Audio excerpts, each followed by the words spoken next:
All righty. I think we are good to go. Welcome, everybody, as you're coming in. It's so great to see the chat going. Welcome, welcome, welcome. I'm going to go ahead and get started here.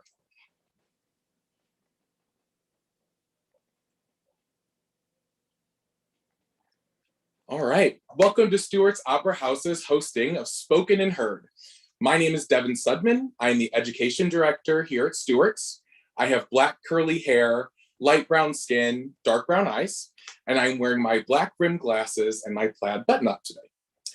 Stewart's Opera House is committed to our mission to being a regional leader in the arts community, a center for public expression, and an economic development partner for Southeast Ohio. We acknowledge that our historic theater sits on the traditional homelands of the Shawnee, Adena, and Hopewell peoples. We recognize the ever-present systemic inequities that stem directly from this painful history of colonization and commit ourselves to respecting and reconciling this long history of injustice. Stewart's is committed to being more intentional in the role we play for racial justice.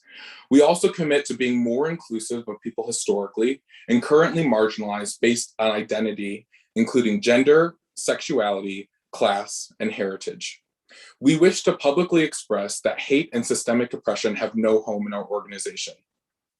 If we were physically in the Opera House, I would now ask you to cheer and make yourself present in the space. So feel free to make any adjustments you need if it's your first time here at Stewart's, and let's all give a clap and cheer wherever we are to make everyone feel welcome. So great. I'll be dropping a donation link here in the chat for Stewart's. And you can also visit our website, which I'll drop those links in just a second. You can also visit our website to find out more about upcoming events and educational opportunities. I will be monitoring the chat this evening, as well as keeping an eye on the YouTube stream. And now, what's most important, I want to introduce Carrie Gunter Seymour, your host this evening. I'm gonna go ahead and do that. Carrie Gunter Seymour is a 9th generation Appalachian. Her poetry collections include A Place So Deep Inside America It Can't Be Seen, Sheila Nagig Edition 2020, and Serving, Crisis Chronicles Press 2020. Her artwork is firmly attached to her home soil and is an examination of the long-lasting effects of stereotype and false narratives surrounding Appalachians. Her poems appear in numerous journals and publications, including Verse Daily, Rattle, DC Life Magazine, The New York Times, PBS American Portrait, and on her website, carriegunterseymourpoet.com. She is the founder and executive director of the Women of Appalachia Project, WOAP, and editor of the WOAP anthology series, Women Speak, Volumes 1 through 6. She's a retired instructor of the EW Scripps School of Journalism at Ohio University, the 2020 Ohio Poet of the Year, and the Poet Laureate of Ohio. Please join me in welcoming Carrie Gunter Seymour. Oh, thank you, Devin. Hello, everyone, and welcome on what's a very chilly night here in southeastern Ohio, which came as a surprise because it was nearly in the 90s over the weekend, and we're in the 60s, 50s here, and I just feel like I'm freezing to death. And I want to give a huge thank you to Devin and to Stewart's Opera House and the staff for hosting us this evening and the entire past season as well. And I also want to take a moment to send out a special thanks to our ASL interpreters tonight. I'm a pale-skinned woman with longer, straight, gray-streaked hair and a toothy smile. I wear glasses, the rims are tinted green, and I'm wearing a navy blue dress with turquoise and white flowers, leaves, and vines. We have 3 outstanding reader performers with us tonight. Our author, Jane Moore Waldrop, poet Phillip Matches, and singer-songwriter Caitlyn Krause. You can find links to our guest books and CDs on the Stewart Opera House homepage and clicking on the Arts Education link and scroll down. But I'm also going to put links in the chat tonight for those of you who can't wait and want to order them tonight. And as you know, more than ever now, we need to support our university and small presses. So keep that in mind. And I'll be talking about where you can buy the books as well. I want to remind everyone to put their comments in the chat box as each of our readers tonight perform. After the event, we'll have a short question answer, so you can put a question in the Q&A box anytime you feel like it during the readings. And I do invite folks afterwards to take advantage of our pop-up mic if you're so inclined after the Q&A. A song, a poem, a very short story is welcome, and we love it when it carries on the narrative of those topics that our featured readers have taken on. But first, I want to give you a sneak peek into what's coming up after tonight. And I think you can see this.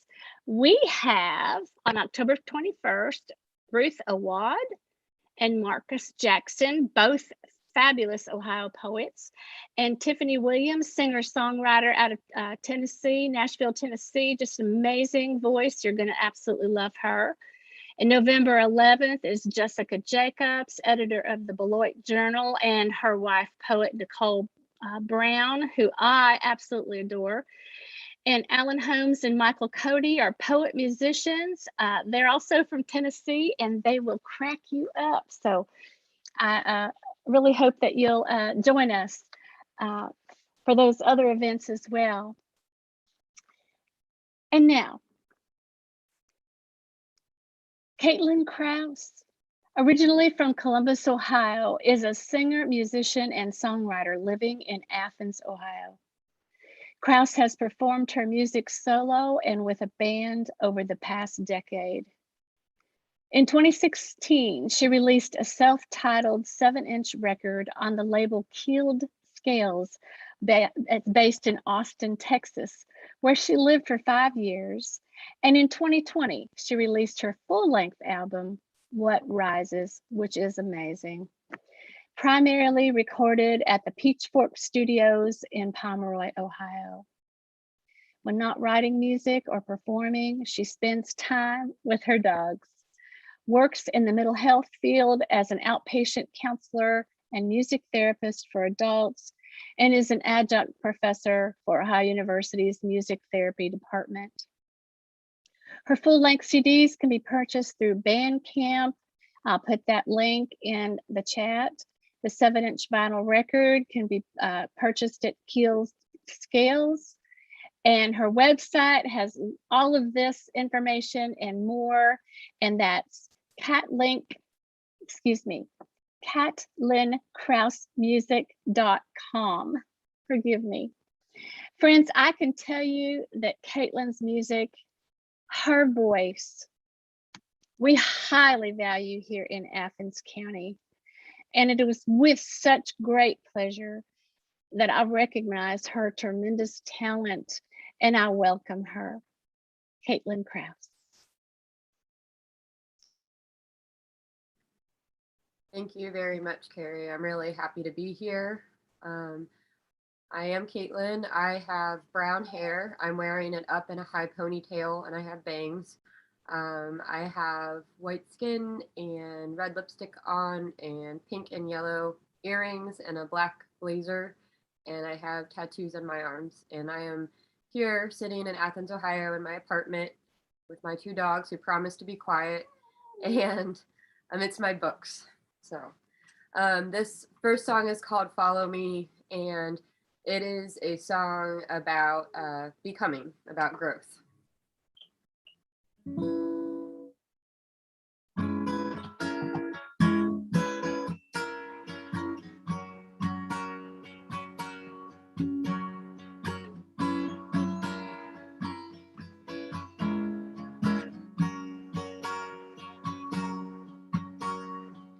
Follow me down to the factory. Do not be scared.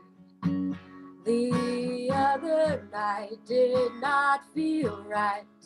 Now I have come prepared. Underground we won't be found. The glowing city sleeps. Knife in hand.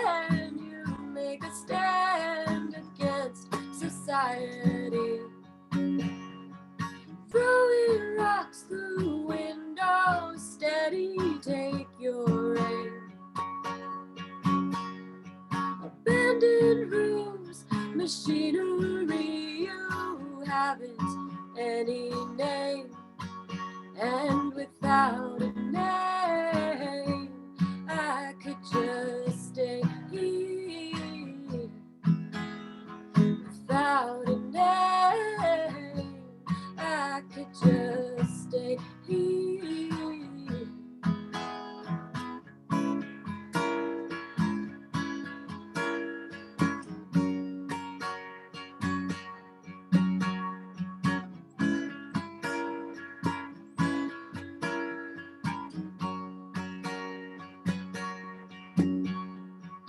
Follow me down to the creek, so muddy and abused.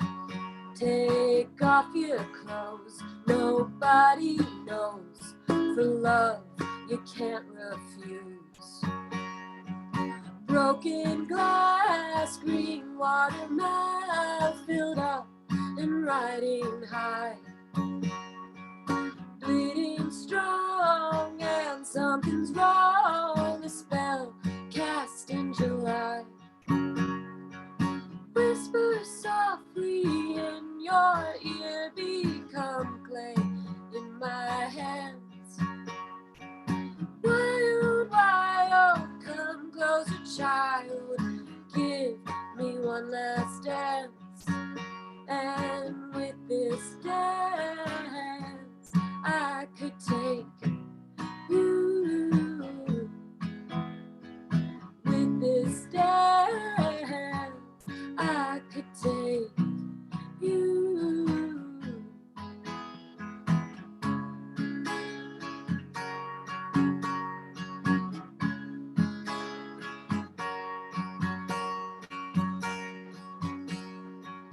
Follow me down to the creek. The water's warm. Up the stairs now, if you dare. I promise you no harm. Pots and pans stacked all around. The room is caving in. Up the stairs now, if you dare, close your eyes and count to 10. Arms and legs and poetry brushing up against me. Grace and style, she's worth my while, but she's something I can't be. And if I can't be, I can be calm. If I can't be, then I can be calm. If I can't be, then I can be calm. If I can't be, then I can be calm.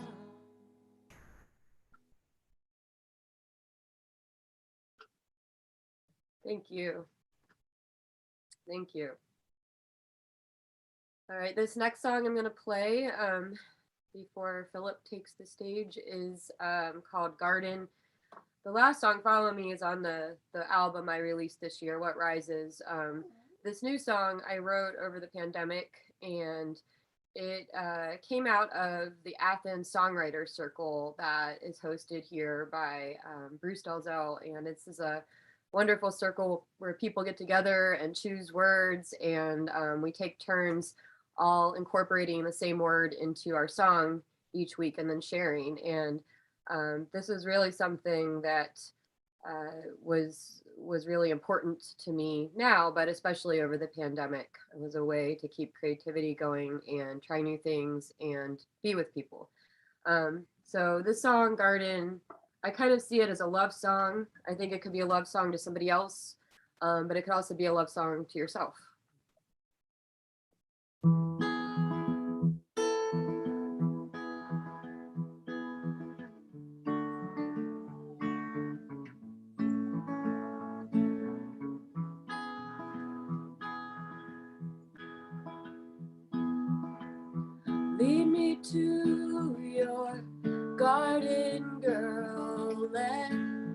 find a way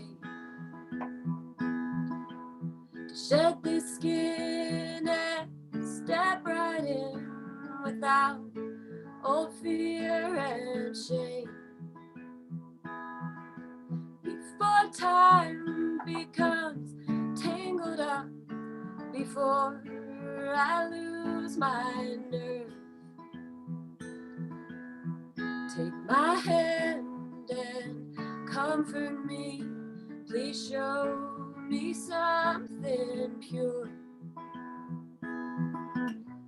I am spoiled and blinded by all the reasons that I've lied, and all the love I've kept inside is waiting for you, wild and unafraid.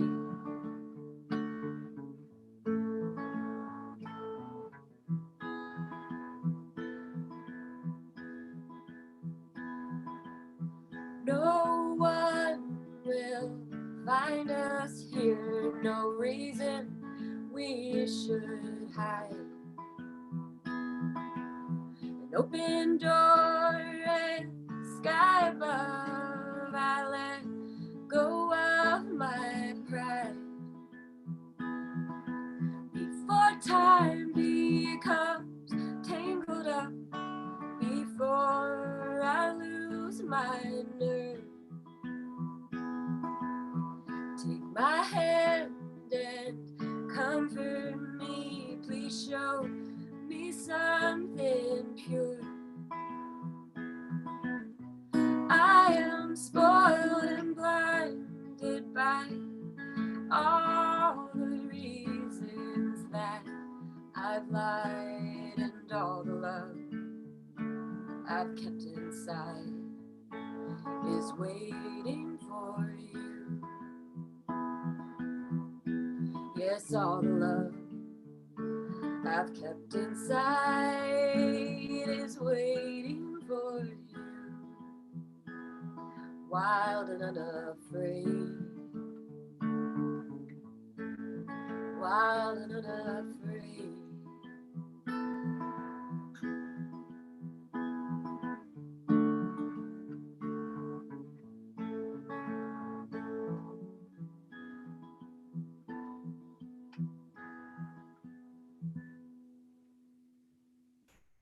Thank you.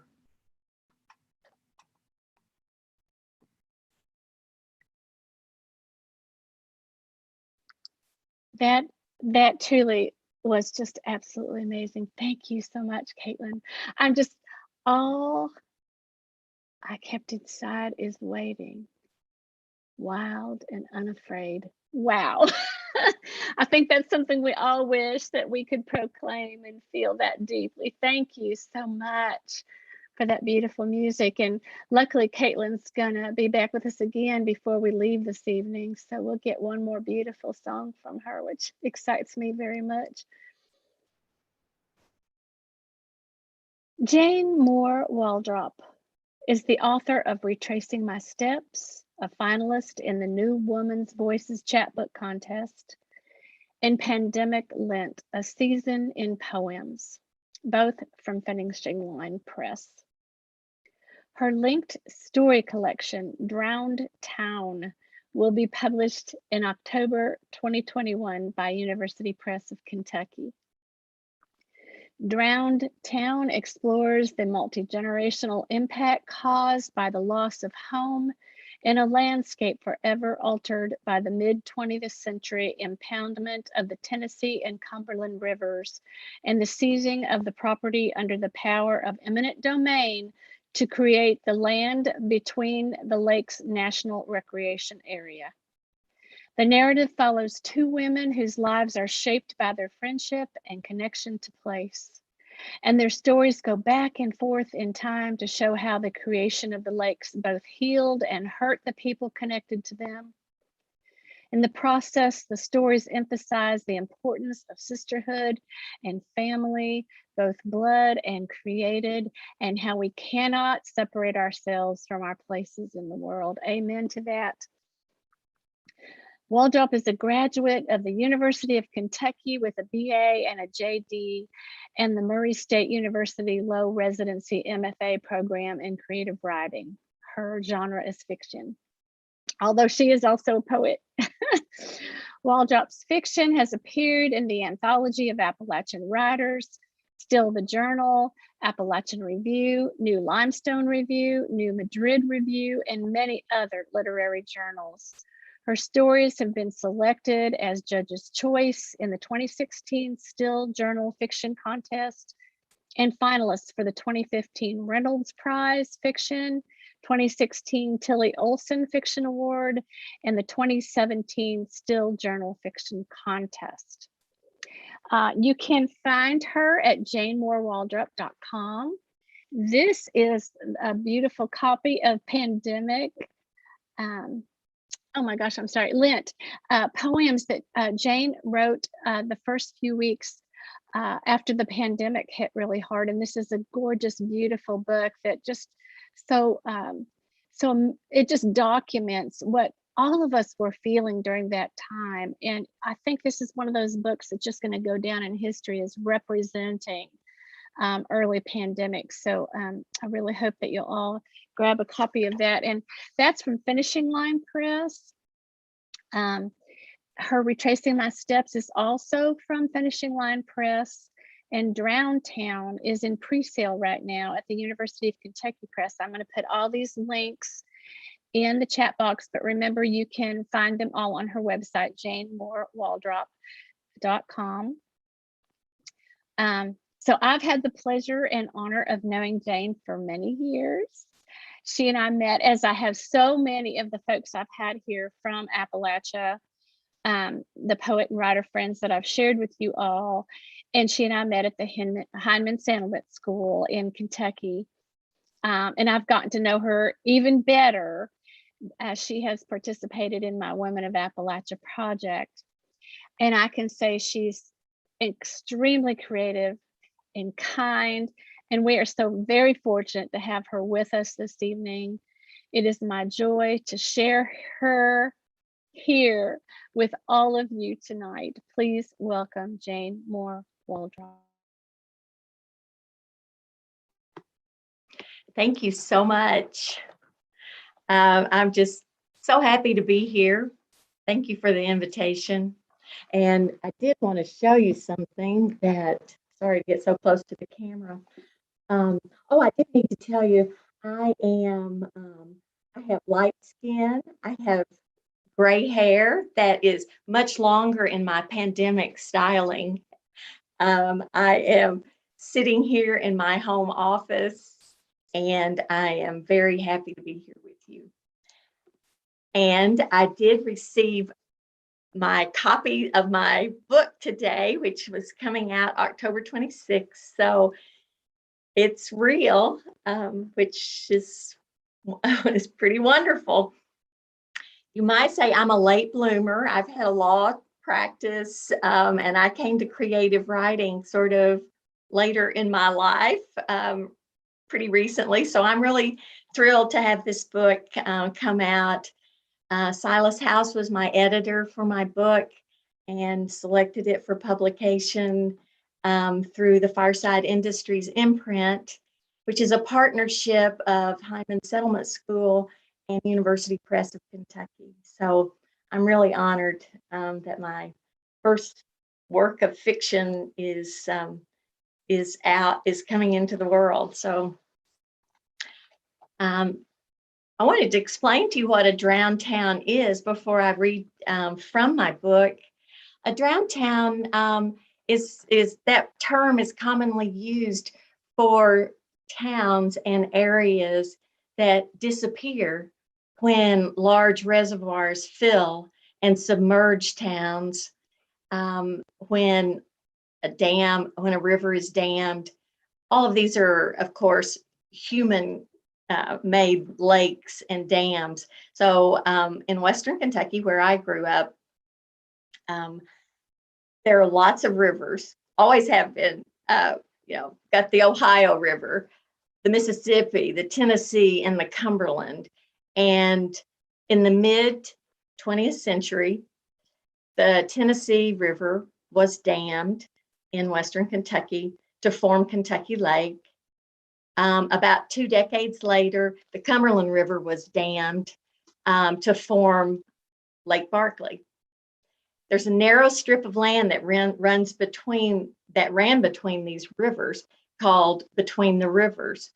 After the rivers became lakes, this area was taken. The property was condemned through eminent domain, and many people, thousands of people, were displaced from their homes to create the Land Between the Lakes National Recreation Area. So even though I grew up in Western Kentucky, it really wasn't until I was an adult that I started realizing the sacrifice of the people who gave up their towns, their communities, a lot of their history.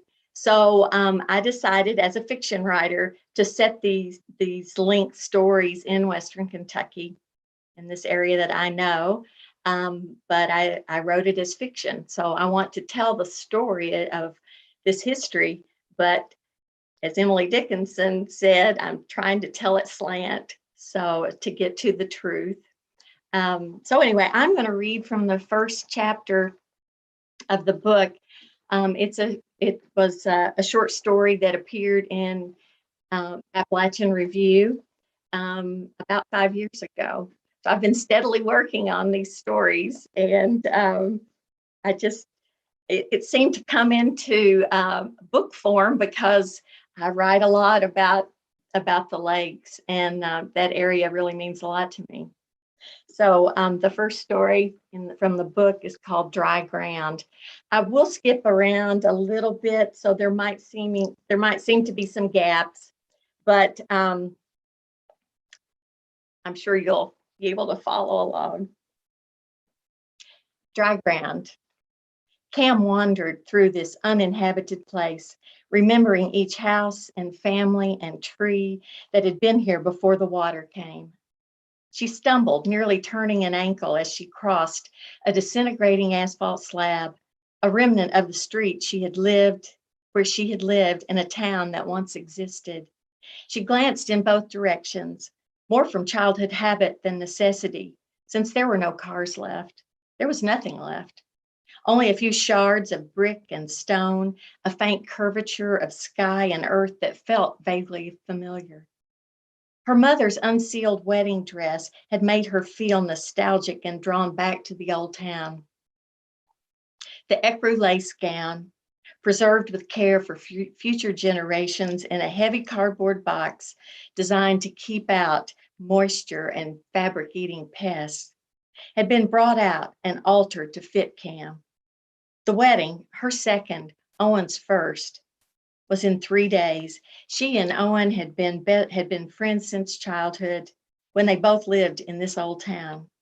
Cam had been slow to see him as anything other than a buddy and hesitant about marrying again, but this time made sense, she thought. Now in their 40s, surely they knew what they were getting into. That morning, she had met with the seamstress for a final fitting. The waistline had been let out a bit, the shoulders taken in, some torn lace repaired in a few spots. In the small, cluttered tailor shop, she slipped the dress on and looked at herself in a three-way mirror. "How does it feel?" the seamstress asked as she zipped up the back and tugged at the neckline. "Like I've stepped back in time," Cam said, thinking about the framed wedding picture that had been on her parents' bedside table for as long as she could remember. Her mother wore the same dress in the photograph, her satin sling-back pumps shining beneath the tea-length hem. The black and white photo had been snapped in 1955 as the smiling young bride and groom descended the steep concrete steps of the Eddyville First Methodist Church. And now, nearly 50 years later, Cam looked in the mirror and thought the dress made her look younger too. She was smiling as she left the shop, pleased with how the gown had turned out, but drawn to the place in the photograph. For the last few months, she had focused on the future, whether to get married, what kind of wedding suited them. But today the past pulled at her. She ignored the list of errands in her pocket and decided to drive to the old town. She still remembered the way. The 2-lane highway dead-ended at a lonesome knoll overlooking Lake Barkley. Cam parked in a grassy area beside the road and walked toward what used to be Water Street, the hilly one that had ended at the ferry landing. The broad lake sparkled in the midday sun. The sky was bright and cloudless. She watched as a large cabin cruiser, better suited for the ocean than an inland waterway, powered its way through the narrow, twisting channel marked by red and green navigation buoys. The markers served as both reminder and warning that the Cumberland River's deep channel still provided the safest passage on a lake that appeared vast but could be deceptively shallow in places. The cruiser spread an oversized wake that rocked nearby fishing boats and caused the captain of a slow, scruffy pontoon boat to swerve at a defensive angle to keep from getting swamped. A lone bronze marker revealed the spot's history as the former site of Eddyville, a thriving town settled near a series of bends in the Cumberland River, which snakes a course through the middle of the country, from mountains to barrens to rolling hills. The plaque told the town's role in American history as an outpost on the western frontier, as an important junction during the Civil War, as a commercial center and county seat. The tarnished words also described mid-century government projects for flood control, hydroelectric power, and tourism when the flowing river was dammed. The sign memorialized U.S. presidents, vice presidents, and governors from Kentucky and Tennessee, but failed to mention the people who had lived in the town and given up their homes as the giant lake rose. They had been told their sacrifice was for the public good. They were never told how much they would miss it or for how long. Cam wondered if the adults had realized what they were losing when everyone was moved out.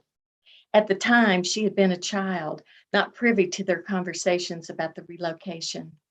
Maybe some folks jumped at the chance to leave this place and its floodwaters, where the river crawled out of its bed and slipped into town at least once a year, usually in late spring or in late winter or spring.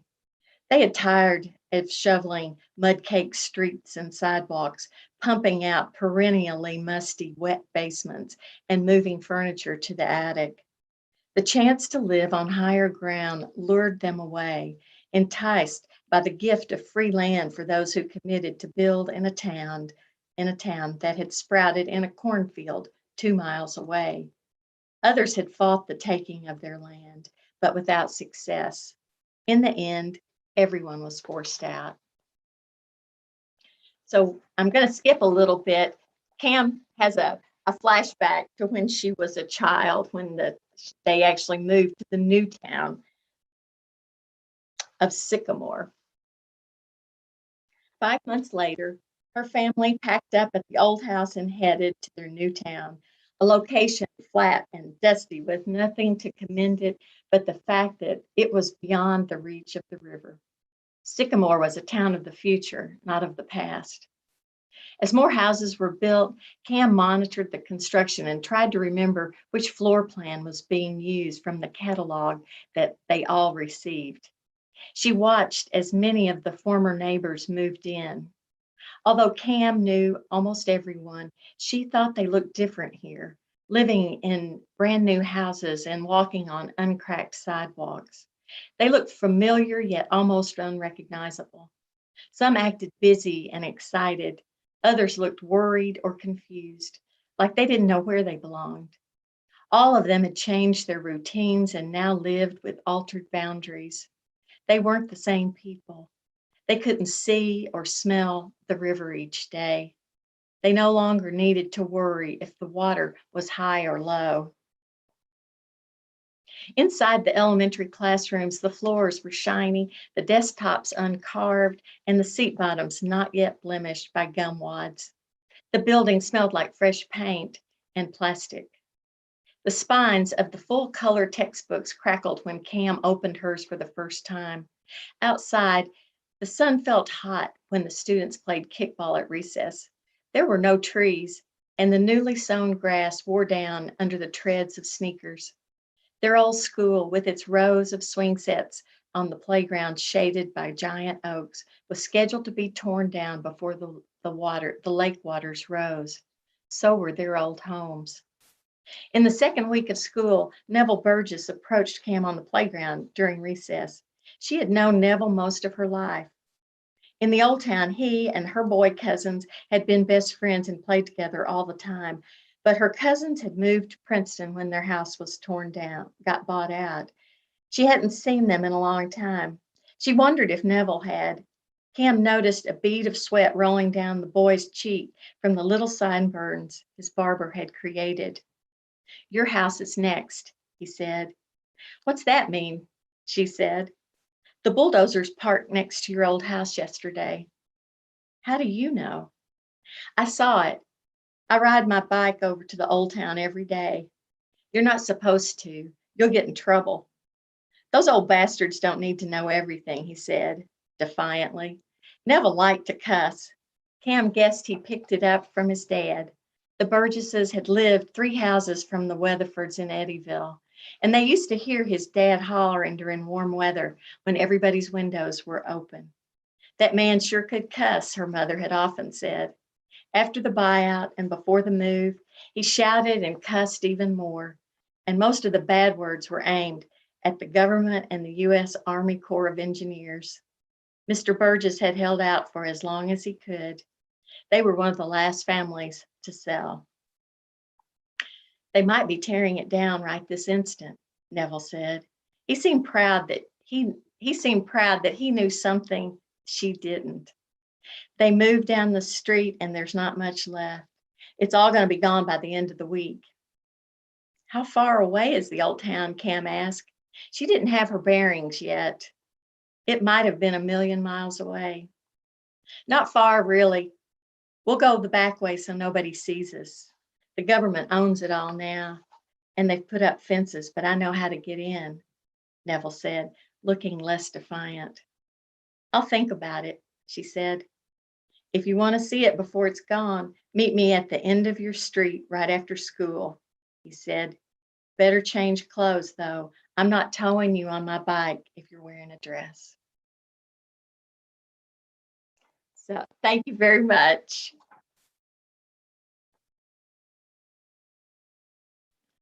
Oh, Jane, you just know how to leave us hanging on there. We want more, more, more, and we're gonna have to buy that book. And I love that. I took a few notes, and I was thinking about how it would feel to lose your home in such a way as to have it literally swallowed up. And for those of us from Appalachia, our home ground is so important to us. We identify with it so much. And I was taking the note about the land being flat and dusty and not being able to smell the water, that you had that smell your whole entire life, and all of a sudden, how would you feel? Just so disoriented and so ungrounded and just so far away from your roots at that point, having to make all new roots with a brand new home, with the smell of paint and all of that. I mean, every single detail. Their houses having to be picked from a catalog. I mean, and that reminds you of manufactured homes or something like that, and anyway, absolutely beautiful, Jane. And I love Neville. I want to hear more about him, of course, and hoping he stays safe. He does. Neville is an adult in the book also, so he's one of the main characters, and he grows up to be a lovely person too. Well, I liked him because he cusses. I thought that was great. He still cusses as a grown-up too. He's ornery. I love that. So thank you for sharing all that with us, Jane. It just sounds wonderful. And I did put Jane's links in the chat if you want to pre-order her book, because it sounds like it might be actually coming out soon since she got her copy, which is exciting. But I'm sure it wouldn't take more than a month, usually with the pre-sales, before you have it in hand. Month and a half maybe, because we've got pandemic happening. But again, University Press of Kentucky, University of Kentucky Press. Sorry, I've got that a little bit mixed up. And I'll put the links all back in together for everybody right at the end. So you'll have all of those at the very end as well. So you can do your ordering tonight. And you can also find them on the Stewart's education page. If you click on Arts Education, you will find those links there as well. So thank you all. And thank you, Jane, so much for just tantalizing us enough to get us a little crazy. Phillip Matches was born in San Diego on July 4th, 1970, the son of a Lebanese American Vietnam veteran and an ex-convent novitiate of Irish and German extraction. Metris grew up outside Chicago, attended Loyola Academy and College of the Holy Cross, and spent the following year in Russia on a Thomas J. Watson Fellowship, pursuing an independent project called Contemporary Russian Poetry and its Relationship to Historical Change. Since receiving a PhD in English and an MFA in creative writing from Indiana University in 2001, Metris has written and translated over 15 books in chapbooks, including Shrapnel Maps, which I have right here. Beautiful, absolutely gorgeous book. This book is absolutely amazing. I mean, so much in here, just so much to absorb, and it's just a beautiful book, and just to hold it and feel it in your hands, it has so much presence. And you need this book for what it talks about and what it gives us, and the hope that it's trying to give us. So I do hope that you will keep this one in mind as well. The Sound of Listening, Poetry as Refuge and Resistance in 2018. Pictures at an exhibition in 2016 in Sand Opera 2015. His work has garnered fellowships from the Guggenheim Foundation, the Lannan Foundation, the Ohio Arts Council, the Watson Foundation, and twice from the National Endowment for the Arts.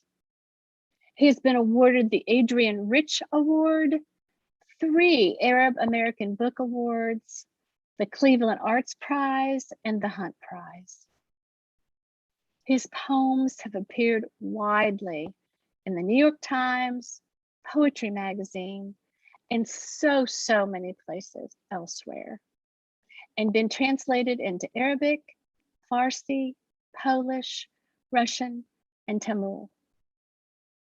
He is a professor of English and director of the Peace, Justice, and Human Rights program at John Carroll University. He hails from Cleveland, Ohio. You can find him at phillipmatches.com, and I have the link to Shrapnel Maps through Indie Books, or Indie Bound. I'm sorry, I'm trying to read these links and figure out what's what, but I'm going to put it in the chat, and you'll find them on his website as well. Now, all that said, I know it's hard to believe, but this information is just scratching the surface. Phillip Matches has given so much of his time to programs centered on peace and justice, creative endeavors such as Writers in Residence, a program he helped found to inspire and incentivize incarcerated teens. And Phillip tells me he's reading from his new book tonight. It goes without saying, it is my great honor to introduce Ohio's own Phillip Matches. Thank you so much, Carrie. I feel like I should be able to levitate or something after that very kind introduction. Thanks to the folks at Stewart's Opera House. Thanks to Caitlyn for beautiful music, and Jane for her just really fascinating story. Story about, people whose rights and dignity have not been respected, right? And that have to kind of find their way despite that. So I am sort of terrible at describing myself, except I would say that I have glasses. I'm wearing glasses. I suppose I have some tan/olive skin. I am wearing a purple pullover with a Nike swoosh on it. And my soul is just grateful to be with you tonight. And despite the fact that we're not in person, I hope that we can at least share some energy together. And I'll do the best to try to break that boundary. So can you hear me okay? Okay, good, thank you. Thanks to the interpreters as well. I find your dancing hands to be kind of magic. I'm going to be reading some new poems from a new manuscript that's tentatively called Fugitive Refuge. And it's a book whose poems are reflecting on and trying to understand human migration and the search for home. The first poem is kind of a poem in 3 parts. It's called Qasida for the End of Time. A qasida is an old Arabic form. It means ode, but these poems were written from the the middle of the what we think of as the medieval period, sort of the 8th or 9th century. And they were poems that often were about longing for someone who was missing and the search for that person and an attempt to sort of return to community. So I'm going to sort of toggle, if I can, if it's okay with folks, I might toggle between sharing my screen so you can see the poems maybe after I'm reading, if that's possible. The host is disabled. It's okay. So I'll just read them and we'll just make it up from here. Okay. So poem for you. The first section of Qasida for the End of Time is called Plague Psalm 40. And during the beginning of the COVID lockdown period, I was working with the Psalms and trying to sort of create my own contemporary versions of them, given the situations that we found ourselves in. So Plague Psalm 40 is, of course, definitely indebted to the Hebrew Psalm 40. I wait in the waiting room of my room for you, dear doctor, to lean down and listen to the weird music in my chest. Draw me out of the mire of terminal detention, renewable distress. I'm surrounded, suffocated, inside a gated state. The wind scribbles invitations, only tethered branches answer. Maestro, steady my starlings. For you I hunger. Lift your baton and stuff my mouth with singing. This is a chronology of Rhodes. This is the second part of this poem. The only thing I'll say about this is it was inspired by Khalid Matawa's, a story that Khalid Matawa told, sort of about how stories were passed down with migrating caravans. A chronology of Rhodes. Once salt was the power to cross the unmapped and sidle up to the one hauling the story of why the caravan was moving and where. Once story was a song that mapped the rising horizon and water the reason to pitch houses of hair or hide or load everything on shoulders. Once alone was shieldlessness, prelude to danger. Once God was mountain thunder or drought or floods, something to sacrifice a child to, the fist of justice slowly opening. Then God was a flaming shrub, then a tickle in your insomniac ear. Once forgetfulness was waking hungover, alarmed, driving to a dying factory in a Rust Belt town. Then it was running past empty in the middle of winter, testing the limits of emptiness. Once there were highway robbers, then freeways with toll plazas, oases of hamburgers, temples of the mavens of convenience. Once perpetuity was an aquiline profile hewn from marble or stone. Then a map of everything you named yourself after yourself. Then it was writing your name in cold Pacific iambic. Then a yacht, a kilo of blow, bikini stock options.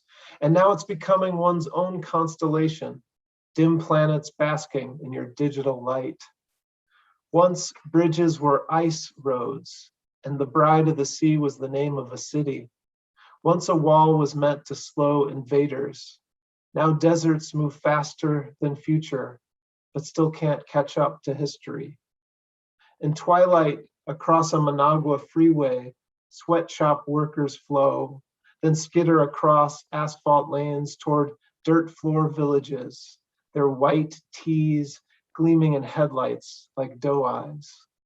Once existence was hand to mouth, then it was stone oven, then nostalgia for hunger, weight watching, then watching through rear view mirror a whole forest dress up in smoke and flame. Once you could drive not knowing where you were going, then you couldn't drive without your phone telling you where. Once the car began to shake so hard we thought it was laughing, then we thought it was dying and we were going to die. All it needed was tires. Once feet were tires, once hands were wipers, cup holders, car seats, horns. Once scarves were windshields, veils for eyes, reflecting the road ahead and the road they rode to arrive in the middle of things, not wondering about the end. Okay, that's a dizzying one, but I was just trying to get a sense of the scope and span of human history and how we started and how we advanced, and then how we sort of are in this very strange state where we find ourselves. And this is the third section of this very long poem. It's from a memory that I had growing up, going to a wedding in my Arab American family, and doing a dance called the Debki, which is a dance, a circle dance that's done in Levantine countries like Lebanon and other countries in the Middle East, and elsewhere, actually. And so I describe this dance as a way of sort of thinking about where we're going and where we've been and what's next. So at the Arab American wedding, great uncles in tuxes played gin, drank scotch, counted cash by the pool like extras from The Godfather. Inside, aunts had long given up the old country, or else wrapped it carefully inside grape leaves. The black already canonical, fedoras and hair, olives and eyes, stories lilting like ash at the end of smokes. In ballroom haze we danced Debki, clasped hands with cousins we knew or barely knew, arms braiding arms, feet stepping as if into dark, lifting and dragged back and forth, as if the foot were snagged on a fit of remembering. Facing each other, we faced each other and circled some invisible tree our dancing made, limbs reaching, no longer speaking the tongue we once held common. We grasp for branches to keep this circle moving forth and back, stamping ourselves into a land so far from the land.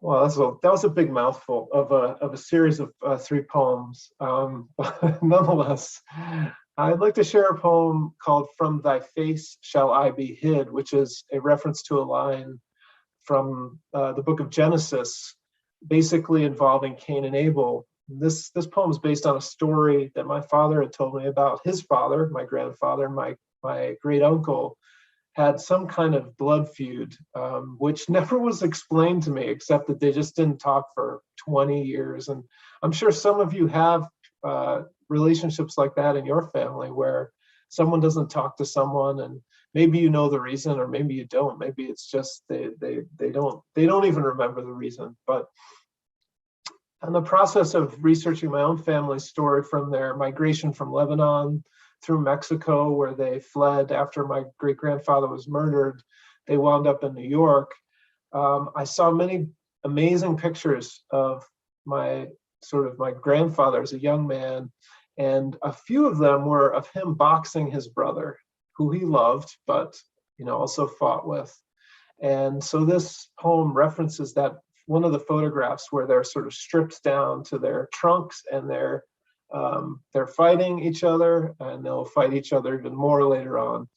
So my father tells a story about how he was in a famous, still existing Middle Eastern store on Atlantic Avenue in Brooklyn Heights called Sahadi's, and he happened to To see someone he thought was his father, it was not his father.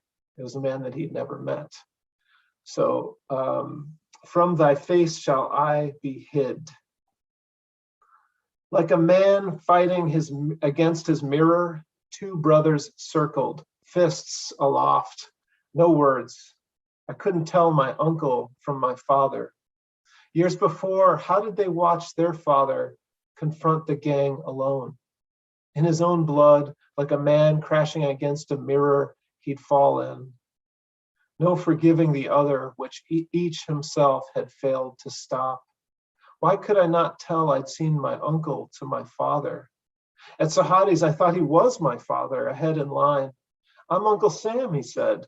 Like a man feuding against his mirror, he bought me 3 meat pies. My father gave me prunes and the belt. My uncle patted my head. No one knew why uncle and my father refused to speak for years. Now I hold the picture. Homing in, no space between their leaning heads, they aim for the heart. A man brawls his mirror. I can't tell my father from my father.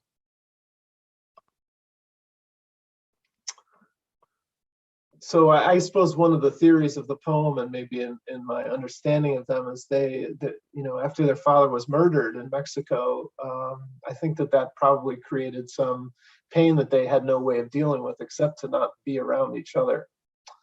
So this poem is called A Map of Migration Routes, and it was inspired by a picture that I'd seen of the map of the world in which lines were drawn as refugees' movements were articulated through those lines. And this was during the 2010s, when the Syrian refugee crisis in particular was extremely at its most heated kind of moment.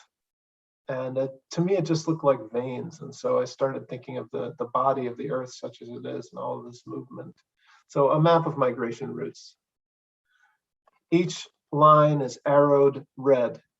Inside, they tumble across muscled continents like erythrocytes, millions of flesh-tucked skulls hauling dreams, red for departure, blue for return. Their lives shrunk to a single cell they palm to their chest in bus depots and windowless tents at night, seeking a signal, a recognizable voice, someone home, lithium ions draining. When given paper and crayons, their children draw weapons, red for departure, blue for return. Like veins, the lines draw back to the heart where the rivers flooded, the fields baked in drought, where the guns came out, and guns made love to guns, making more guns, and the blood began to run. Well, we just passed the equinox, and literally as I was preparing for this reading, I was thinking, boy, I really need an equinox poem, but I'm going to serve up a solstice prayer for that moment we're running into, which is the darkening dark, the increasing night of our days. Solstice Prayer. In the name of the darkness and of the light, in the name of the harness of winter's ice, in the name of the other and of the one, in the name of the weather and of the bone, in the shame of the ache of what I can't tell, in the name of the break that will not heal, in the same of the other and of the one, in the name of the anterior and the darkness to come, in the name of the middle, in the snow of the gloom, in the name of the straddle between road and home, in the rain of the cold, in the name of the sorrow, in the flame of the heart beyond morrow's morrow, in the shame at the marrow, in the grain of the sin that breaks up the furrow that I fall in the name of my hands that touch the forehead that stays shut, then touch the sternum that stays shut, then touch the heart that stays shut, touch the lungs that free the air.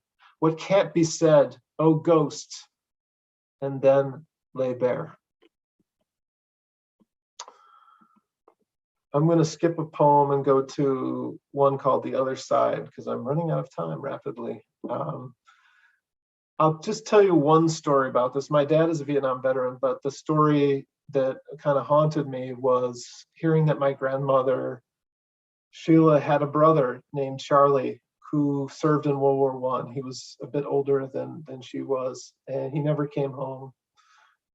She was told he died, but literally 50 years later, she got a letter from the VA saying that he had recently passed away. He had suffered from PTSD his whole life. He was essentially disabled by the war, and because it was considered a shame, no one ever spoke of him again.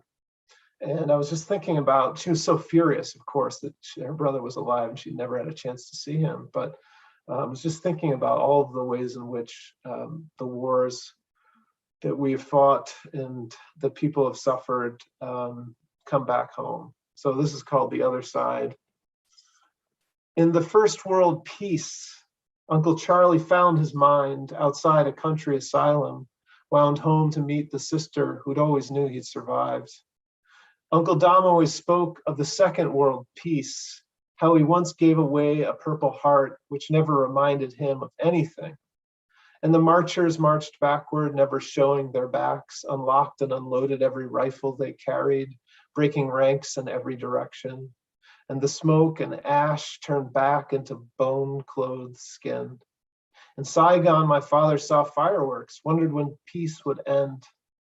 If only we trimmed our peace budget, the president says, we might have something to spend on the latest bionic technology to erase the scars of peace, since men keep sprouting limbs and their shrapnel-free faces have a symmetry you only see in times like these.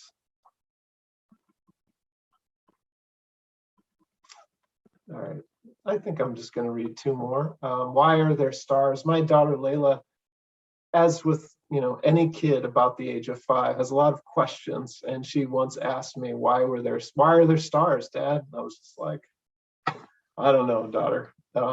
And so, but I had to come up with some response, and this was my response, I suppose. Why are there stars?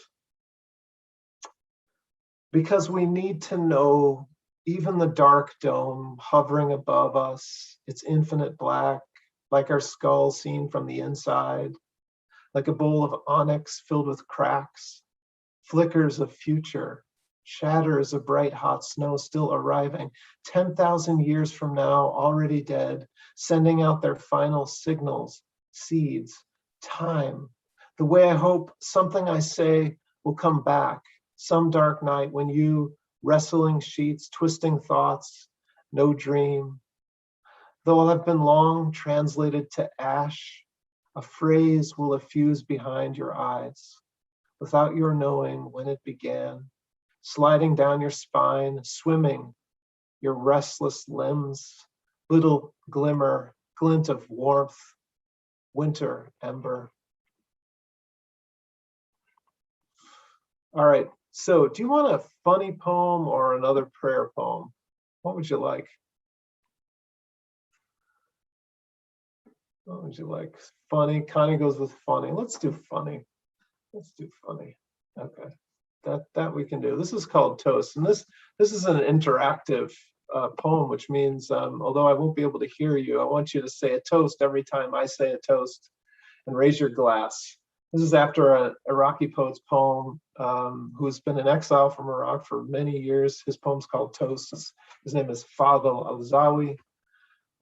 So raise your glass. A toast to the thirst that won't be quenched, to the drought that dries up in the rain. A toast to the drunk who finally stops drinking and drinks loneliness again. A toast to the fire that guts the past and clears way for future. A toast to the country that misplaces its border guards, to the borderland between our lives and the dream of our lives.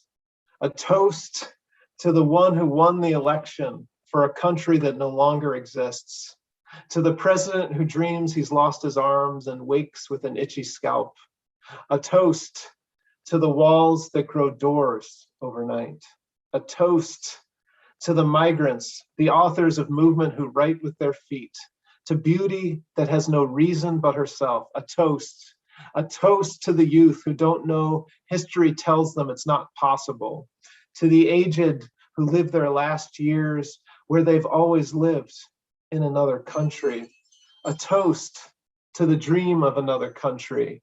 A toast to social media and its endless feeds where the phone eats first. A toast to the internet that helps us forget what we never knew we needed to know. To the freedom where no one is free unless everyone is free. To the last page of the internet, which reads, "Go the hell outside." A toast to the host and the guest, to the host and this house where we die together tonight and rise in some distant yesterday, our bodies hiding in the light of a forgotten open page. Thank you.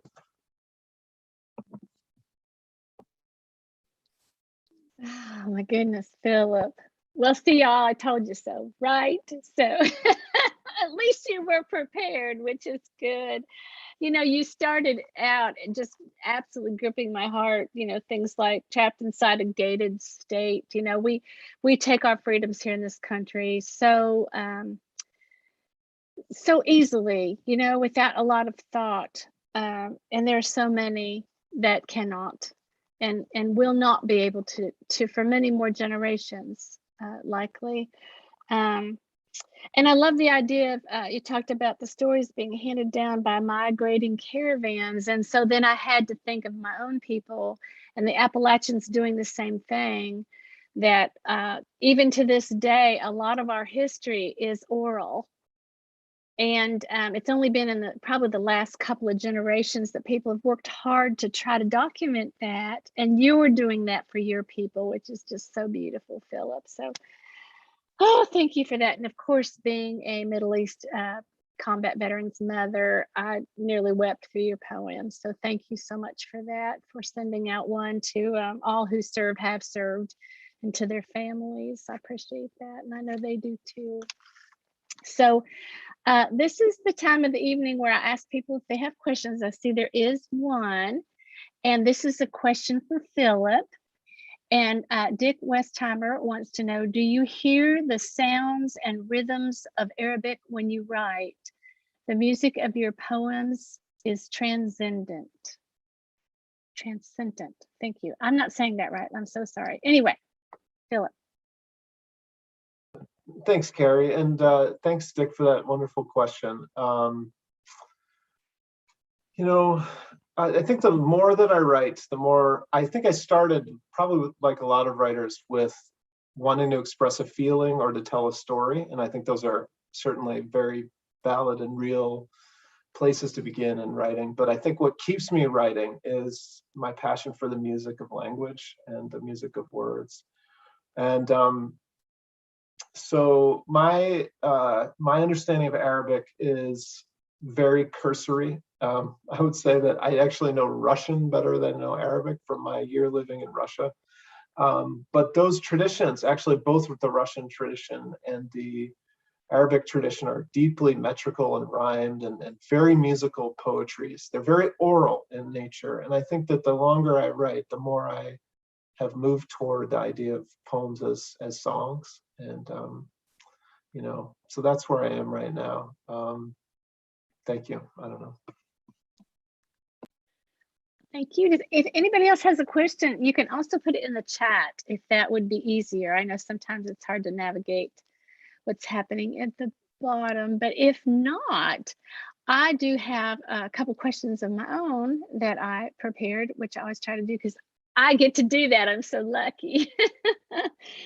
So one for Caitlyn, and let's see. So I was so intrigued by the fact that you do music therapy, and you do a lot of it, obviously, because you're at Ohio University and other spots I know of. I don't know that I'm supposed to reveal all of those, but anyway, I thought maybe you could share just some sort of in your pocket sort of music therapy practice with us. Just kind of give us an idea of, and if I'm asking too much, please say so. But I thought maybe you could just give us a sort of a little scenario on how we, even as a practice, might be able to go to our music, because this is such an awful time, this pandemic, and it might be nice to be able to do that. Yeah, sure. So it probably would take a long time to describe music therapy practice as a whole, the breadth and the depth. But in my experience, most of my experiences have been working with adults and mental health in various settings, inpatient psychiatric care, as well as outpatient care and rehabilitation programs. And in that setting or that context, some of the experiences that we share often revolve around listening to music often chosen by the clients or patients, and using the words and music as a way to process what is going on in their lives or what they would like to sort of allow to enter into their lives, the changes they want to make. Also, one of my favorite things to do is songwriting with clients, and sort of a similar thing in that, there's the creative process of it, but also what comes out of that, the product, so to speak, the creation. But I think there's also a lot of value in those contexts of improvisation and just music making together, which can be daunting for people that are not musicians, but a music therapist is educated in a way that we know how to facilitate that for people, whether they're musicians or not, and to let them go at their own pace while still encouraging them to step out of that comfort zone, and to be creative and explore their thoughts and feelings and experiences in that way. But I think that music is something that we all use, or I would say the vast majority of us use in some way or another, to heal or to connect to our own feelings or to others, or to celebrate, to dance, to do a number of things. And so, one thing I encourage is, to one, listen to music, but also to think about why you're connecting to it. If you are a writer, maybe try writing a song, see what happens. Even if you're not a musician, we all have our voices, whether we consider ourselves singers or not.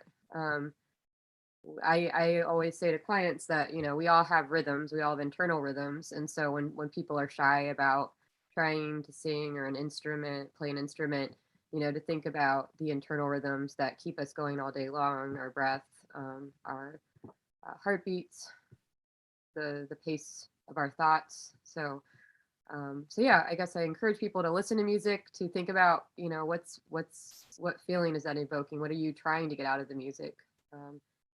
And to step out of the box of what you normally listen to. I think that's one of the greatest gifts I received as being a music therapist, is that I listen to a lot more music than maybe I would have beforehand, and can value that in a way that I didn't before. So. Wonderful.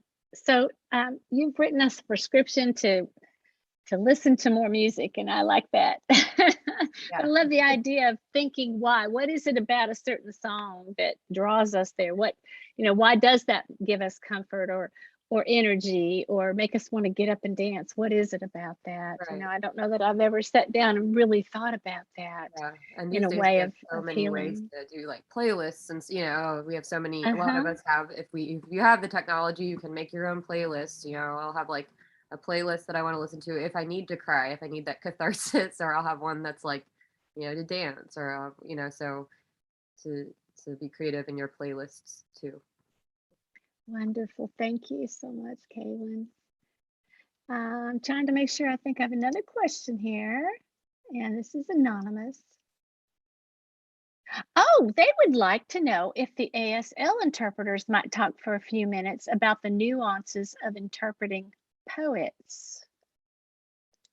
And I don't know, Joe, I don't know if you all are willing to do that this evening.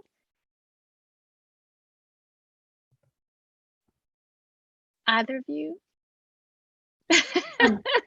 I'll just say really, really quickly, Kayla, if you'd interpret for me. We try to incorporate the rhythm, we try to incorporate aspects of the poetry as much as we can, just like you would interpret a song, and it would take a long time, longer than we have tonight. So thank you for the question, and maybe we can look into it in the future. And there might even be deaf artistic interpreters out there that could answer it better than I would be able to.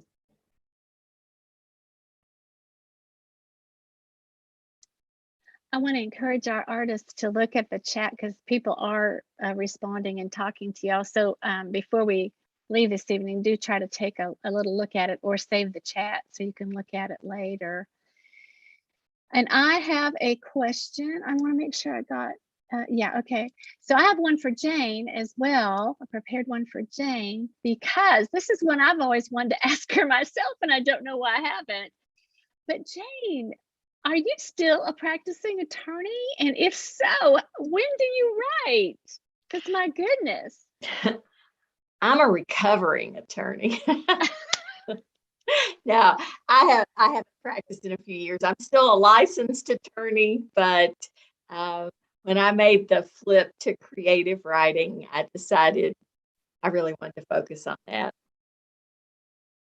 So tell us a little bit about your practice then. Are you one of those people that gets up in the morning and starts writing, or how do you come about it? I really like to write early in the morning, not super early, but before the day kind of, comes at you in different ways. I think I do my best fiction writing early, and there's a whole theory of this, of writing from where you dream. And I think it really works. It's not so much that you dreamed the story, but that your mind is clear, from this restful sleep, you hope. But I think it's a really, it's a time of clear thinking before you get bogged down with other stuff that you need to attend to on a daily basis. So I do like to write early.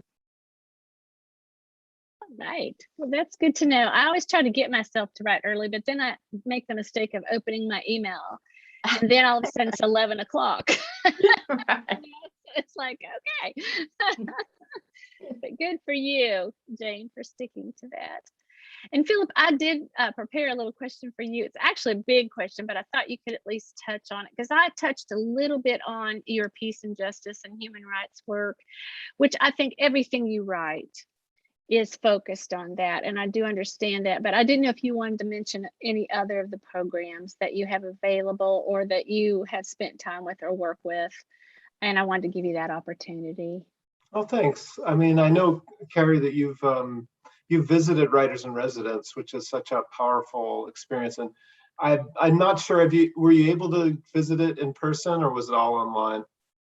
It was all virtual, but still it was quite wonderful. Yeah.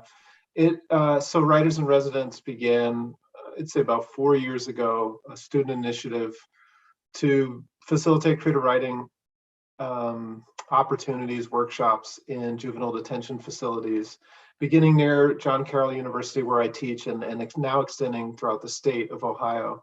I think there are about 10 or so cohorts now visiting virtually now largely, although I think there might be 1 or 2 in person this fall. But it's just such a beautiful experience to see what creative writing can do, and how, as Zach Thomas, the heart and the energy and the behind the operation says that it really frees the voices of those young people, those young men. It gives them a space to reflect on their lives. It gives them an opportunity to dream and to imagine a different kind of future. And that's one of the things that I've always loved about writing, and particularly writing poems, is that it makes us less captive to our own lives. And these are men who are literally in a situation of captivity or incarceration, and writing does give them an opportunity to be outside of that space, in another space, a space of community, a space of expression and reflection. And that's just an amazing experience to see, and just as Caitlyn had said about music, art is a way that we can free ourselves from the parameters and the stories and the structures and systems that have us in some way. And so I'm just grateful to be part of that. I mean, I direct a program here at John Carroll around peace and justice issues called the Peace, Justice, and Human Rights Program. Yeah, and my last book, as you noted, I mean, was really an attempt to try to figure out what's a way of listening to the people of Palestine and of Israel, and to think about ways that that we might change that situation, which has been so tragic and so terrible for so long, and yet that implicates us in various ways. So. Well, I'm a great admirer of your work, Phillip, as everyone here tonight now is, if they weren't before they came. And Jane, thank you so much, and Caitlyn as well. I don't know if anybody in our audience wanted to participate in the pop-up mic. We could have 1 or 2 poems or a song. Is anybody interested? And if you are, you could put your name in the chat window and we will bring you in if you care to read. And unfortunately, what's been happening is, oh, Mitzi, do you want to read, Mitzi? That would be wonderful. We'd love to have you. If you could bring her in, Devin. Mitzi is an amazing poet that I am just getting to know, and I'm excited she came tonight. Are you there, Mitzi? Should I start? Yes. Did you want Okay. to turn your video on, or would you prefer to keep it off? I'm sort of tech challenged, so I don't even see that. Okay. So I Well, guess if you I'll keep it off. okay, that's fine.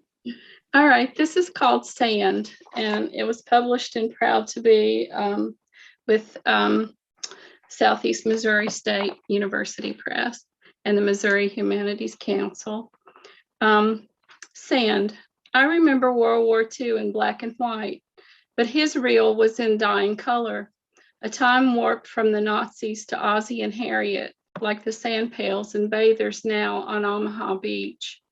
Let's go, he shouted, filling the room with his voice that seemed to command all or nothing before some horrendous doom, while he napped on a gold-flecked couch in the southern heat, a lucky strike smushed in the amber glass ashtray.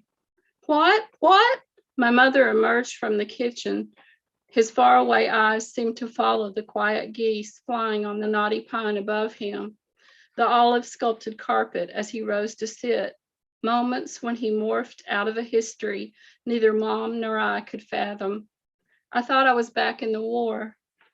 Why didn't I realize the significance when young, now craving to dig up what he stood for, walked on, trying to experience a 17-year-old's tossing? I listened to the whispers the sun worshippers don't seem to hear among the slide of Omaha's waves. I'm glad you didn't have to go the way I did. I wiped the side of my palm against the crust of the beach, saving his footsteps storming that must surely be washed back to sea. A pathetic feat in comparison. I send to a cemetery office in rural Virginia, sand from Normandy, Daddy.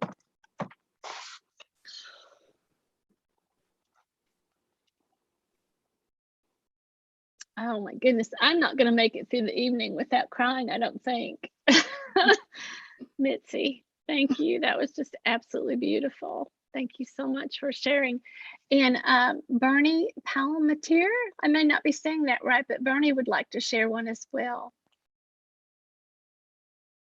You find him, Devin? Okay.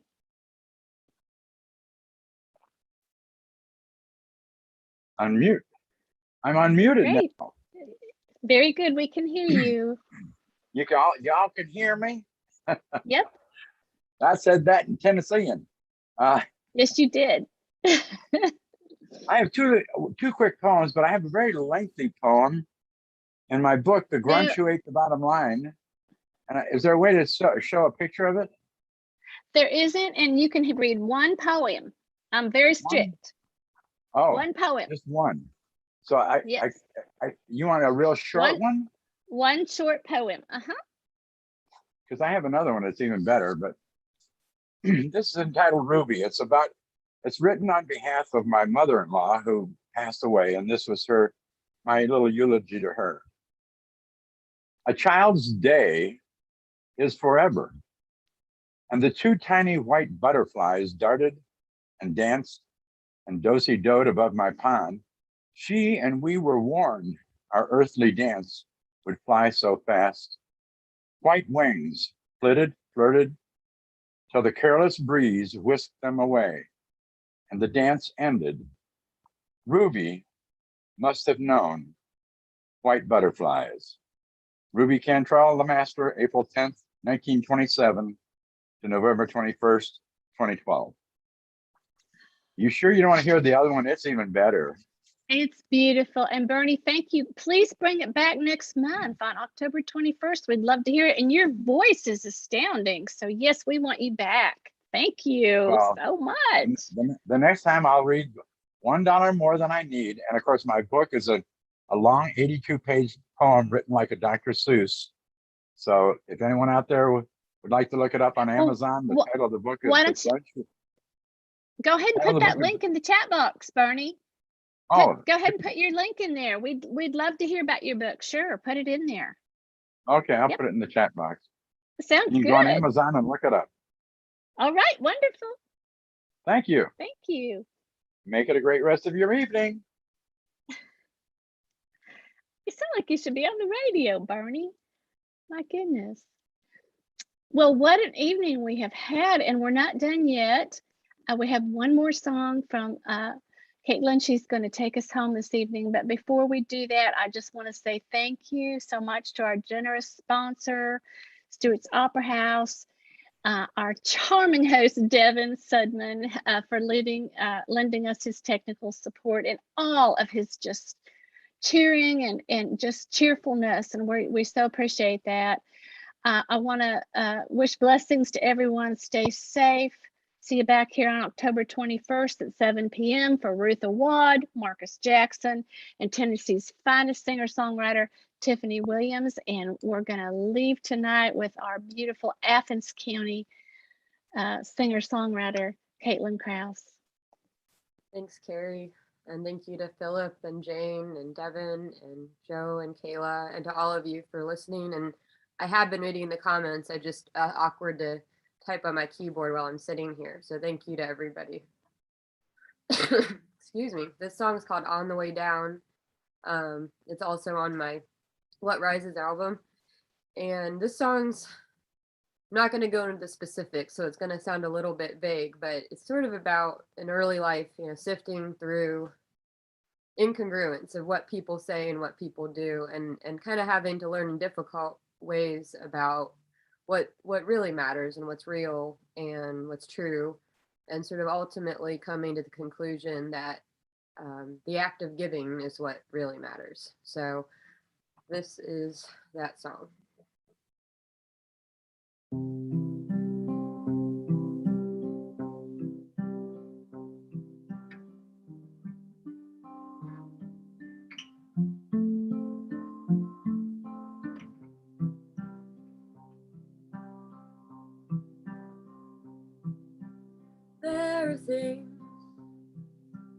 There are things I would never do. Oh, I could never do the way that you do.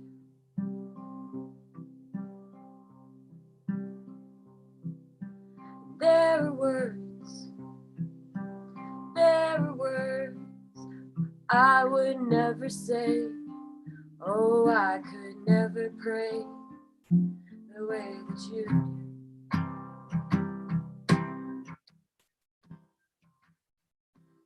I looked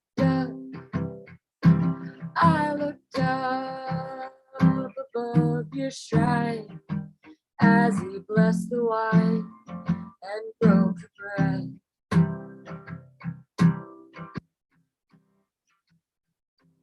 I looked up into the cross, used to bear a cage of monsters.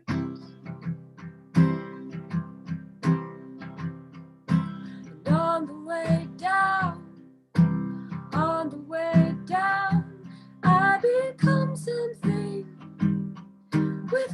claws and wings, and a heart that sings of death and seeing and believing that giving is receiving.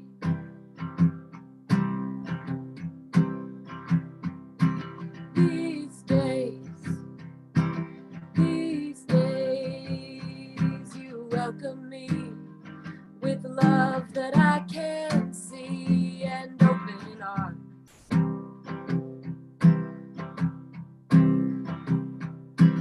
And your smile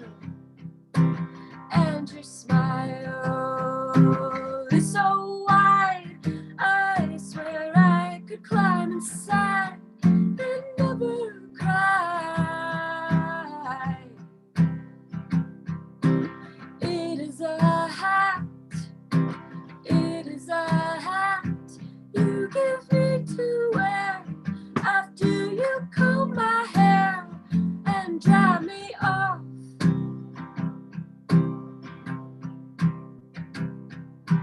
It is a pedestal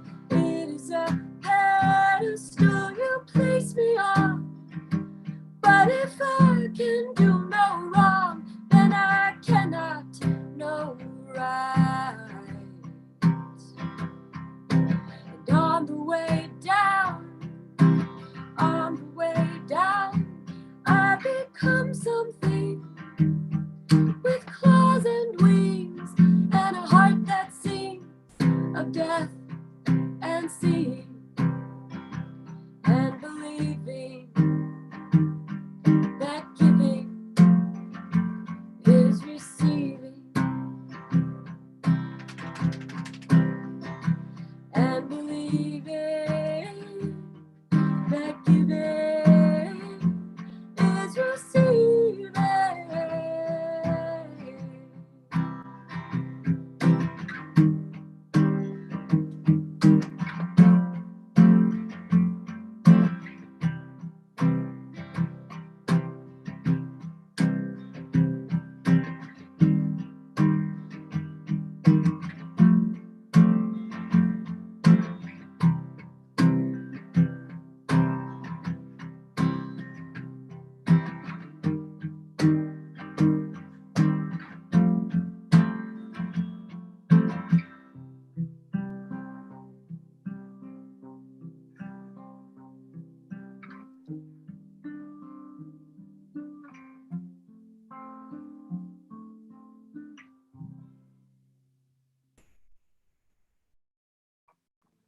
Good night, everyone. Be safe. Stay vigilant. Thank you, Jane. Thank you, Phillip. Thank you, Caitlyn, and our wonderful interpreters and Stewart's Opera House. Blessings to all. See you next month.